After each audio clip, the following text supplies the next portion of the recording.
here's what we see around the country. This has nothing to do with music. But what we see around the country is anytime the national news media shows up to anytime the national news media shows up to Iowa, which happens faithfully every 4 years, they will go to Cedar Rapids, take that back, they'll go to Cedar Falls, and they will show a room full of older white men or older white people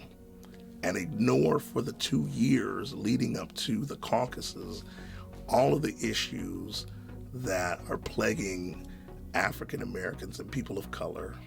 that are plaguing women and girls, that are plaguing people who don't have access and people who are otherwise marginalized. Here's what's funny. If they're in Cedar Falls, they could drive 15 minutes to 50703 zip code, and they could have a discussion that is worthy of national recognition because the numbers bear out the truths that are happening everywhere else. It just happens to be in Iowa where all we want to see nationally is older white people. And that is a pretty heavy thing to say, but the bottom line is when you look at recidivism back to prison, when you look at who's getting food and who is not, and quite frankly, when you look at who gets stuck by a train when they're trying to get to work or somewhere, or I was trying to get to a funeral yesterday and I had to find a way around a train, that shit is ridiculous.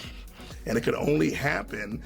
in a scenario where people have been marginalized to the place of being voiceless for the 100 years that those train tracks have been there.